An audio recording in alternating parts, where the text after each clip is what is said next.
Baada ya miaka mitatu ya utekelezaji wake, mradi wa Farmers Organizations Leading Research and Innovation FORI umeacha historia ya mafanikio katika kuimarisha uzalishaji wa alizeti na kuboresha maisha ya wakulima katika wilaya za Arusha DC, Karatu na Monduli.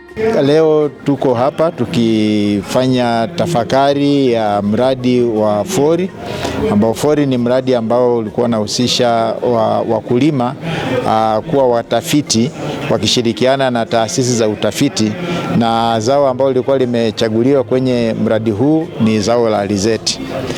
Tunajaribu kufanya tathmini kwa sababu mradi huu ulikuwa umeanza mwaka ule 2022 na unakamilika mwezi huu Juni mwaka huu 2026.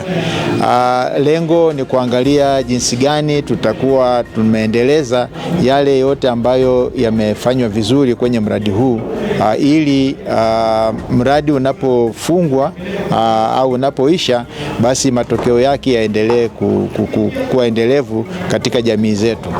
Kikubwa ni kwamba mradi umefanikiwa sana. Mradi ambao ulikuwa na wakulima watafiti 60, na kila mtafiti alikuwa anatakiwa kuwafikia wakulima 70, na lengo lilikuwa tuwafikie wakulima 4,200, lakini kulingana na matokeo ya mradi huu tumeweza kufikia zaidi ya wakulima 4,900 ambao wanatekeleza kwa vitendo matokeo ya kilimo kile cha alizeti ambacho tumekuwa tukifanya. Tumeweza kuwezesha wakulima kuzalisha kwa kutumia mbegu za asili, kwa maana ya kufanya utafiti wa mbegu gani ambayo inafaa na inaweza kuwa na matokeo mazuri zaidi kwenye mafuta. Lakini tumeweza kuwawezesha wakina mama na vijana kushiriki kwenye mradi ambapo zaidi ya 30% ya wote waliohusika kwenye mradi wamekuwa ni wakina mama, na vijana wengi wamejitokeza kwenye mradi huu. Kwa hiyo haya ni matokeo makubwa, na tunadhani kwamba kwa sababu wao ndio nguvu kazi kubwa, mradi huu utaweza kuendelea hata baada ya mradi huu kuisha. Lakini tumeweza kuanzisha vituo vya uchakataji wa alizeti 4, na vyote vinaweza kuchakata alizeti, na sasa hivi mafuta ya kutosha alizeti yanapatikana kwenye wilaya hizi za Karatu, Monduli na Arusha DC.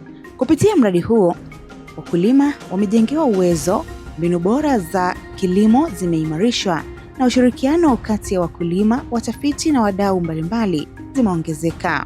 Mradi wa FORI tulianza mwaka 2022, tumetekeleza kwa kipindi chote hiki.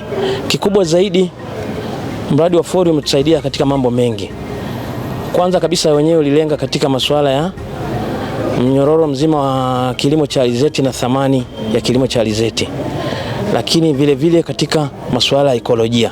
Kwa upande wetu sisi wa Karatu, mradi wa FORI umetusaidia sana kulima kwa kuzingatia kilimo ekolojia, kwa sababu kwanza kabisa tulianza na matayarisho yale mashamba kwa kujifunza kilimo ekolojia, na hasa katika kuweka mbolea mashambani. Tuliweka mbolea samadi, mboji. Vile vile baada ya hapo tukapanda kitaalamu. Hii yote ilipitia kupitia wataalamu ambao walizoeshwa na mradi ule wa FORI. Tulishirikiana na wataalamu wa taasisi ya utafiti wa kilimo TARI Seliani Arusha. Walitusaidia sana kupima udongo, kupanda kwa maeneo na position zinazotakiwa, lakini vile vile kwa kutumia madawa ya asili. Tulipata elimu hiyo na matokeo yake yalikuja kuonekana. Kabla ya hapo, utoaji katika mashamba yetu, hasa katika zao ambalo lilikuwa la alizeti, ulikuwa chini sana. Kiwango cha wastani kutoka kwenye 1 tulifikia hadi wastani wa 4, 1 kwa 4. Kwa kweli iliongezeka, lakini kikubwa zaidi, kwa kuzingatia kilimo ekolojia, tulifunzwa namna ya kutumia mazao aina ya mikunde ambayo yana tabia ya kutambaa mashambani. Ilisaidia sana kutunza ardhi na udongo. Mimi kwa jinsi nilivyonufaika na mradi wetu wa FORI, tulikuwa tujui maana ya alizeti. Tulipokuwa tunaona mazao ya alizeti, tulikuwa tunaona ni zao la kawaida tu.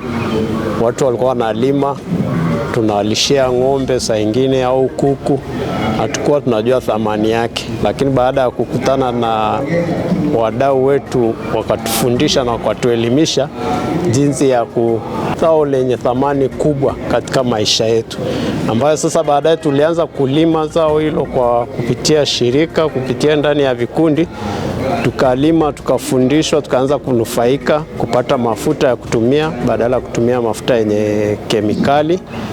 Na kwa sasa tunaendelea kunufaika kwa zao letu la alizeti, na bado tunaendelea kufundisha jamii na kuwapa mbinu tulizopata katika shirika hili letu kuwa zao hili ina faida sana. Wakulima hao pia wanaeleza namna ambavyo wamejipanga kuendelea na shughuli za uzalishaji hata baada ya mradi wa Fori kukamilika. Nimejipanga, kama mimi nimejipanga kuendelea katika familia, kuwasimamia kabisa, na mimi tayari ni kiongozi. Mimi ni balozi wa shina katika eneo, kwa hiyo ni rahisi kuhamasisha watu na kuwapa mbegu bure. Mimi nawapaga mbegu bure ili wasipate kusema kisingizia hatuna mbegu, hatujafikiwa sijui nini. Mimi natengaga mbegu wakati naotesha, na wapa wale watu wangu 70. Narudia kuwapa kila, hata pamoja wameshalima mwaka huu, lakini nawakumbusha kwa kuwapa mbegu, kuhamasisha kwa njia ya mbegu. Na pia tuna mashine kule, tumeshafunga mashine ya kuchakata, kwa hiyo hawaendi mbali na wengi wameshanufaika. Mbali na kunufaika kiuchumi, mradi wa Fori pia umesaidia kuleta usawa wa kijinsia katika wilaya hizo. Kuanzishwa kwa mradi huu tumenufaika kwa mambo mengi. Kwa mfano, kulikuwa na mifumo dume katikati ya familia zetu, lakini kwa kupitia mafunzo ambayo tulifundishwa katika mafunzo ya kijinsia, tumeshirikishwa na waume zetu, tumeshirikiana katika kazi mbalimbali za manyumbani, za mashambani. Kwa mfano, kwa kipindi cha mwanzo ilikuwa ukitaka kwenda kama ni kliniki kwa mama, unaenda peke yako, lakini kwa sasa hivi baba wanatupeleka kliniki, wanatusaidia hata kuwapeleka watoto kliniki, wanatusaidia kazi za nyumbani. Kwa kipindi cha nyuma ilikuwa kama ni maji, ni kuni, unaenda peke yako, lakini kwa sasa wanaume wanatusaidia na vijana pia wanatusaidia katika shughuli za shambani. Kwa hiyo tunatoka kwa pamoja kwenda kufanya shughuli za shambani kwa pamoja kama familia. Katika kilimo cha alizeti, wanawake tumenufaika. Kwanza tumepata mafuta, kwa hiyo zile gharama za kununua mafuta zimepungua katika familia. Maana yake hata kama baba akitoka kiacha ile pesa ya matumizi, inakuwa tena haina matumizi makubwa zaidi, maana karibia vitu vingi tunavipata kupitia mashamba. Mwakilishi wa taasisi ya WeEffect ambao ni wafadhili wa mradi huo, Frank Ademba, anaeleza mafanikio makubwa ya mradi huo. Katika kipindi chote cha utekelezaji wa WeEffect tumeona kuna mafanikio makubwa sana, hasa katika masuala ya kijinsia. Wakati huo kipindi hicho hata wakina mama walikuwa husika katika shughuli za kupata kipato katika uzalishaji, lakini sasa tunaona. Lakini pia mradi huu umeweza kuongeza thamani katika uzalishaji kwa mbinu za kilimo ekolojia katika mnyororo wa thamani wa zao la alizeti, na tunaona pia kuna mafanikio ambapo uzalishaji umeongezeka katika tija. Zaidi ya wakulima watafiti 60 wamepata elimu hiyo, na huu mradi umeweza kuwafikia watu 4,900, lakini pia watu ambao si wa moja kwa moja katika mradi ni zaidi ya watu 19,200. Kwa hiyo tunaona kabisa una mchango mkubwa katika mkoa huu wa Arusha. Sasa tunapoenda kuhitimisha mradi, tunaangalia urithi wa mradi na uendelevu wa mradi utakuwa namna gani, kwa sababu umekuwa ukihusianisha sana wakulima, halmashauri husika za eneo husika, lakini pia na wadau wengine wa maendeleo. Hivyo basi, kama WeEffect katika jukwaa la leo linapanga mpango madhubuti ya uendelevu na kuhakikisha kwamba mradi huu unakuwa endelevu kwa wakulima watafiti na hata wale wasiokuwa watafiti. Kupitia utafiti unaoongozwa na wakulima, matumizi ya mbinu za kilimo ekolojia na ushirikiano wa karibu kati ya wakulima, watafiti na wadau wa maendeleo, mradi huo umechangia kuongeza maarifa, tija na uwezo wa wakulima kukabiliana na changamoto za uzalishaji, huku zao la alizeti likiendelea kuwa chanzo muhimu cha kipato na matumaini ya maendeleo kwa maelfu ya kaya mkoani Arusha. Mradi wa Fori unaacha alama isiyofutika kwa jamii za Karatu, Monduli na Arusha DC.